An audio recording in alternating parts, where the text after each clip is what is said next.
संसद सत्र की कार्यवाही का आज चौथा दिन है और आज 11 बजे से राष्ट्रपति द्रौपदी मुर्मू का अभिभाषण शुरू होगा। आज दोनों ही सदनों को संबोधित करेंगी राष्ट्रपति द्रौपदी मुर्मू। पीएम लोकसभा और राज्यसभा के पीठासीन अधिकारी करेंगे अगवानी। संसद की संयुक्त बैठक को संबोधित करेंगे राष्ट्रपति और 18वीं लोकसभा के गठन के बाद संसद की संयुक्त बैठक होने जा रही है। संयुक्त बैठक में राष्ट्रपति द्रौपदी मुर्मू का पहला संबोधन आज होगा। तो बड़ी खबर है, जानकारी सुबह 11 बजे से राष्ट्रपति द्रौपदी मुर्मू का अभिभाषण है। आज दोनों ही सदनों को वो संबोधित करेंगी। वहीं आपको बता दें कि पीएम लोकसभा और राज्यसभा के पीठासीन अधिकारी इसकी अगवानी करेंगे और संसद की संयुक्त बैठक को संबोधित करेंगी राष्ट्रपति। 18वीं लोकसभा के गठन के बाद संसद की संयुक्त बैठक होने जा रही है। संयुक्त बैठक में राष्ट्रपति द्रौपदी मुर्मू का ये पहला संबोधन होगा। संसद सत्र की कार्यवाही का आज चौथा दिन है और सुबह 11 बजे से राष्ट्रपति द्रौपदी मुर्मू का अभिभाषण होगा। दोनों ही सदनों को संबोधित करेंगी राष्ट्रपति द्रौपदी मुर्मू। पीएम लोकसभा और राज्यसभा के पीठासीन अधिकारी अगवानी करेंगे और संसद की संयुक्त बैठक को संबोधित करेंगी राष्ट्रपति। 18वीं लोकसभा के गठन के बाद संसद की संयुक्त बैठक में राष्ट्रपति द्रौपदी मुर्मू का पहला संबोधन होगा। वहीं संसद सत्र की कार्यवाही का चौथा दिन रहने वाला है। सुबह 11 बजे से राष्ट्रपति द्रौपदी मुर्मू का अभिभाषण सुन सकेंगे और आज दोनों सदनों को वो संबोधित करेंगी। पीएम और लोकसभा और राज्यसभा के पीठासीन अधिकारी अगवानी करेंगे और संसद की संयुक्त बैठक को राष्ट्रपति द्रौपदी मुर्मू संबोधित करेंगी। तो 18वीं लोकसभा के गठन के बाद संसद की संयुक्त बैठक है। संयुक्त बैठक में राष्ट्रपति द्रौपदी मुर्मू का ये पहला संबोधन होगा। तो बड़ी खबर के साथ लगातार बने हुए हैं। संसद सत्र की कार्यवाही का आज चौथा दिन है। सुबह 11 बजे से राष्ट्रपति द्रौपदी मुर्मू का अभिभाषण होगा। आज दोनों ही सदनों को संबोधित करेंगे राष्ट्रपति और पीएम लोकसभा और राज्यसभा के पीठासीन अधिकारी अगवानी करेंगे। आपको बता दें कि संसद की संयुक्त बैठक को राष्ट्रपति द्रौपदी मुर्मू संबोधित करेंगी और 18वीं लोकसभा के गठन के बाद संसद की बैठक को संबोधित करेंगी। तो संसद सत्र की कार्यवाही का चौथा दिन रहने वाला है। सुबह 11 बजे से राष्ट्रपति द्रौपदी मुर्मू का अभिभाषण होगा। दोनों ही सदनों को संबोधित वो करेंगी। वहीं पीएम लोकसभा और राज्यसभा के पीठासीन अधिकारी अगवानी करेंगे। और इससे बड़ी खबर पर अधिक जानकारी के लिए हमारे साथ हमारे वरिष्ठ सहयोगी राजकुमार चौधरी जुड़ चुके हैं। तो राजकुमार, संसद की कार्यवाही का आज चौथा दिन रहने वाला है। आपसे कुछ ही देर में राष्ट्रपति द्रौपदी मुर्मू का अभिभाषण भी शुरू हो जाएगा और किस तरह से खास रहने वाला है आज कार्यवाही का ये दिन? देखिए मनीषा, संवैधानिक व्यवस्था है और हिंदुस्तान जो है वो दुनिया का सबसे बड़ा लोकतंत्र है। उसमें राष्ट्रपति जो है एक तरह से देश के अभिभावक की तरह होते हैं और प्रथम नागरिक माने जाते हैं।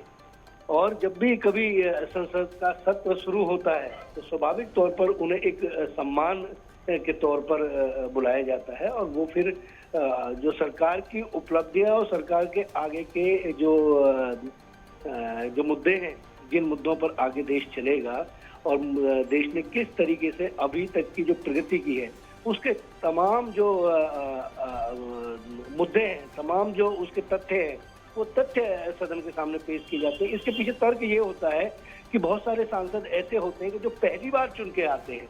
जो लगातार चुने रहते सांसद हैं उनको सब जानकारी होती है, लेकिन जो नए सांसद चुन के आते हैं, नए प्रतिनिधि के तौर पर आते हैं, उनको इस बात की जानकारी रहे कि किस तरीके से संसद को चलाया जाता है। तो ये एक तरह से ये समझिए कि एक तरह से उनका वेलकम होता है, स्वागत होता है और स्वागत के साथ साथ उनको ये बताने का प्रयास किया जाता है कि आखिर सरकार क्या कर रही है और सरकार किस तरीके से आगे चलेगी। आज राष्ट्रपति द्रौपदी मुर्मू पहुंचेंगे। जिस तरीके से आपने बताया कि दोनों पीठासीन जो अधिकारी हैं वो उनकी अगवानी करते हैं और तमाम जो वरिष्ठ सांसद हैं वो उनसे सबसे एक इसके बाद फिर एक चाय का भी आयोजन किया जाता है ताकि सबसे एक माकूल परिचय जो है वो भी हो जाए।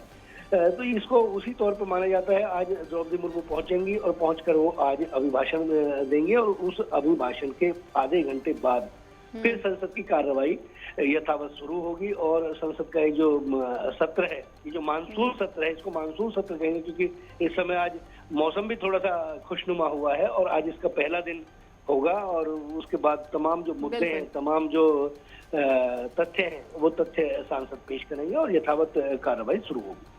बिल्कुल राजकुमार, तो अभिभाषण के साथ ही कार्यवाही तो शुरू हो जाएगी और द्रौपदी मुर्मू का पहला संबोधन भी होने जा रहा है। और मानसून सत्र की ये कार्यवाही किस तरह से अब आगे बढ़ती हुई, विपक्ष के क्या कुछ मुद्दे रहने वाले हैं इस बार के मानसून सत्र में रखने के लिए? देखिए मनीषा, इस बार जो स्थितियां हैं थोड़ी सी इतर हैं, थोड़ी सी बदली हुई है, क्योंकि इस समय सरकार जो है इस बार भाजपा की नहीं, सरकार एनडीए की है और विपक्ष भी कहीं ना कहीं थोड़ा सा मजबूत दिखाई दे रहा है। कांग्रेस के जो नेता हैं, कांग्रेस के जो रायबरेली से सांसद हैं राहुल गांधी, उनको नेता प्रतिपक्ष चुना गया है और नेता प्रतिपक्ष जो होता है उसका एक कैबिनेट का दर्जा होता है। और जिस तरीके से कल राहुल गांधी नेता प्रतिपक्ष के तौर पे एंटर हुए, तो आपने देखा कि अभी तक हम जो देखते आ रहे हैं चुनाव के दौरान राहुल गांधी एक भी प्रोग्राम में कहीं कुर्ते में दिखाई नहीं दिए। उनकी जो वेशभूषा थी, जो फॉर्मल बेसिकली वो दिखे, लेकिन संसद के अंदर वो कल आए तो स्वाभाविक तौर पर वो कुर्ता पहन के आए और एक जो नेताओं की जो पोशाक मानी जाती है उस पोशाक के तहत आए। और इस बार ये जो देश से जुड़े हुए तमाम जो मुद्दे होंगे, उन मुद्दों पर गहन चिंतन, मंथन, मनन होगा।